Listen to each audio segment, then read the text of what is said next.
ಮೂಲಂಗಿಯಿಂದ simple ಆಗಿರ್ತಕ್ಕಂತಹ ಪಲ್ಯ ರೆಸಿಪಿಯನ್ನು ನಾನು ನಿಮಗೆ ಇವತ್ತು ಮಾಡಿ ತೋರಿಸ್ಕೊಡ್ತಾ ಇದ್ದೀನಿ. ಈ ಪಲ್ಯ ತುಂಬಾ ಸಿಂಪಲ್.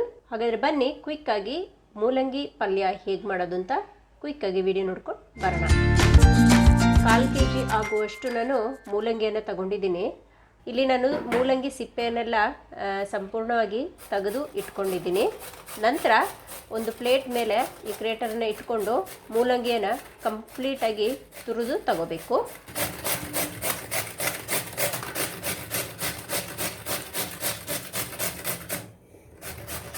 ಈಗ ಎಲ್ಲ ಮೂಲಂಗಿನ ಈ ರೀತಿಯಾಗಿ ತುರಿದು ತೆಗೆದು ಇಟ್ಕೊಂಡಿದ್ದೀನಿ.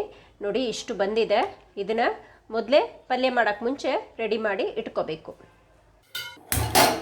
ಪಾತ್ರೆ ಕಾದ ನಂತರ 1 ಟೇಬಲ್ ಸ್ಪೂನಷ್ಟು ಎಣ್ಣೆಯನ್ನು ಹಾಕುತ್ತಾ ಇದ್ದೀನಿ. ಎಣ್ಣೆ ಚೆನ್ನಾಗಿ ಕಾಯಬೇಕು. ಎಣ್ಣೆ ಕಾದ ನಂತರ ಸಾಸಿವೆ 1 ಟೀ ಸ್ಪೂನ್, ಕಡಲೆಬೇಳೆ 1 ಟೇಬಲ್ ಸ್ಪೂನಷ್ಟು ಕಡಲೆಬೇಳೆಯನ್ನು ಹಾಕ್ಕೊಂಡಿದ್ದೀನಿ. ಈ ಕಡಲೆಬೇಳೆ ಎಣ್ಣೆಯಲ್ಲಿ ಒಂದು ಸ್ವಲ್ಪ ಚೆನ್ನಾಗಿ ಫ್ರೈ ಆಗಬೇಕು. ಈರುಳ್ಳಿ ಚಿಕ್ಕದಾಗಿ ಕಟ್ ಮಾಡ್ಕೊಂಡಿರುವ ಈರುಳ್ಳಿಯನ್ನು ಹಾಕ್ಕೊಂಡಿದ್ದೀನಿ. ಹಸಿಮೆಣಸಿನ್ಕಾಯಿ ಖಾರ ಎಷ್ಟು ಬೇಕಷ್ಟು ನೋಡ್ಕೊಂಡು ಬಳಸ್ಕೊಳ್ಳಿ. ಕರಿಬೇವಿನ ಎಲೆ ಒಂದು ಸ್ವಲ್ಪ. ಇವೆಲ್ಲ ಎಣ್ಣೆಯಲ್ಲಿ ಒಂದು ಸ್ವಲ್ಪ ಫ್ರೈ ಆಗಬೇಕು.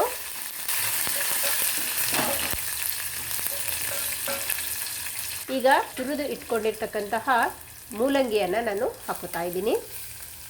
1 ಕಪ್ ಅಷ್ಟಿದೆ.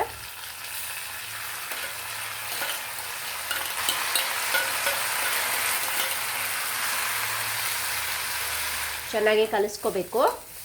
ಎಣ್ಣೆಯಲ್ಲಿ ಈ ಮೂಲಂಗಿ ಸ್ವಲ್ಪ ಹೊತ್ತು ಫ್ರೈ ಮಾಡ್ತಾ ಬನ್ನಿ. ಇದು ಹಿಂಗೆ ಫ್ರೈ ಮಾಡ್ತಾ ಬರಬೇಕಾದ್ರೆ ಅದರದ್ದು ಹಸಿ ವಾಸನೆ ಎಲ್ಲ ಹೋಗಬೇಕು.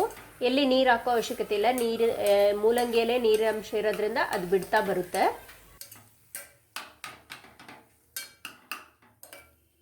ಓಕೆ, ಈಗ ಕಲಿಸ್ಕೊಂಡಾಗಿದೆ. ಉಪ್ಪಿನ ಪುಡಿ ಹಾಕೋತಾ ಇದ್ದೀನಿ. 1/4 ಟೀ ಸ್ಪೂನಷ್ಟು ಉಪ್ಪನ್ನು ಹಾಕ್ಕೊಂಡಿದ್ದೀನಿ. ನೀವು ರುಚಿ ನೋಡಿಕೊಂಡು ಆಮೇಲೆ ಹಾಕೋಬೋದು. ಒಂದ್ಸತಿ ಚೆನ್ನಾಗಿ ಕಲಿಸ್ಕೋಬೇಕು.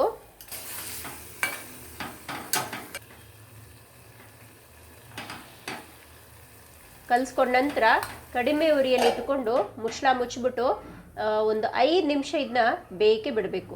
5 ನಿಮಿಷದವರೆಗೆ ಮುಚ್ಚಳ ಮುಚ್ಚಿ ಬೇಯಕ್ಕೆ ಬಿಡ್ತಾ ಇದ್ದೀನಿ.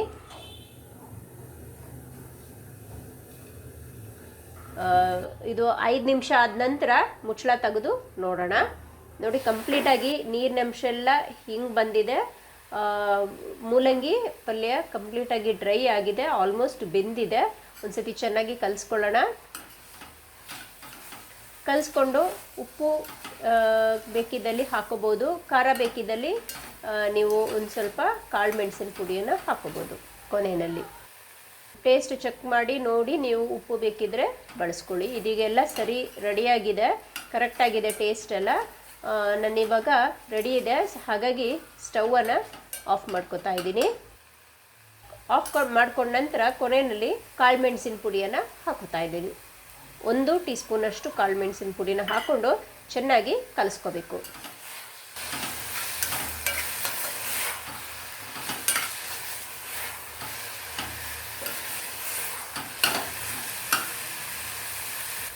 ಈ ಕೊನೆಯಲ್ಲಿ ಕೊತ್ತಂಬರಿ ಸೊಪ್ಪನ್ನು ಹಾಕೋತಾ ಇದ್ದೀನಿ.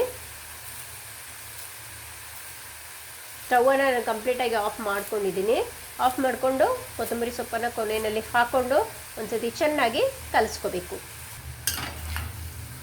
ಇಷ್ಟೇ, ವೆರಿ ಸಿಂಪಲ್, ಪಟಾಪಟ್ ಅಂತ ಈ ಪಲ್ಯ ರೆಸಿಪಿಯನ್ನು ಮಾಡ್ಬೋದು. ಈ ಪಲ್ಯ ರೊಟ್ಟಿ, ಚಪಾತಿ ಹಾಗೂ ಅನ್ನದ ಜೊತೆಗೆ ಕಲಿಸ್ಕೊಂಡು ತಿನ್ನೋಕ್ಕೆ ತುಂಬ ಚೆನ್ನಾಗಿರುತ್ತೆ ಮತ್ತು ಬೇಗನೆ ಮಾಡ್ಕೋಬೋದು ಈ ಪಲ್ಯ. ಹಾಗಾದರೆ ಫ್ರೆಂಡ್ಸ್ ನೋಡ್ಕೊಂಡ್ರಲ್ಲ ಈ ಒಂದು ಸಿಂಪಲ್ ಆಗಿರ್ತಕ್ಕಂಥ ಪಲ್ಯದ ರೆಸಿಪಿಯನ್ನು ಹೇಗೆ ಮಾಡೋದು ಅಂತ. ಮೂಲಂಗಿಯಲ್ಲಿ ನಾನು ಆಲ್ರೆಡಿ ಸಾಂಬಾರು ಮಾಡಿದ್ದೀನಿ ಹಾಗೂ ಪಕೋಡನೂ ಮಾಡಿದ್ದೀನಿ. ಅದರದ್ದು ಲಿಂಕನ್ನು ಡಿಸ್ಕ್ರಿಪ್ಷನ್ ಹಾಕಿರ್ತೀನಿ. ದಯವಿಟ್ಟು ಲಿಂಕನ್ನು ನೋಡಿಕೊಂಡು ಅವೆರಡು ರೆಸಿಪಿಯನ್ನು ಟ್ರೈ ಮಾಡಿ.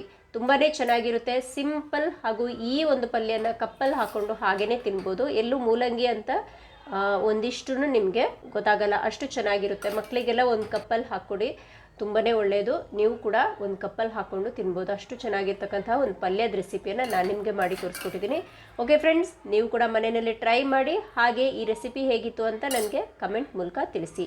ಈ ರೆಸಿಪಿ ಇಷ್ಟ ಆಗಿದ್ರೆ ಲೈಕ್ ಮಾಡಿ, ಶೇರ್ ಮಾಡಿ. ಹಾಗೆ ಮತ್ತಷ್ಟು ಈ ರೀತಿಯಾದ ಡಿಫ್ರೆಂಟ್ ಆಗಿರ್ತಕ್ಕಂತಹ ಟೇಸ್ಟಿಯಾಗಿ ಸಿಂಪಲ್ಲಾಗಿ ಈಸಿಯಾಗಿ ಮಾಡ್ತಕ್ಕಂತಹ ರೆಸಿಪೀಸ್ಗೆ ದಮಯಂತೀಸ್ ವೆಜ್ ರೆಸಿಪೀಸ್ ಚಾನಲ್ನ ಸಬ್ಸ್ಕ್ರೈಬ್ ಮಾಡಿ.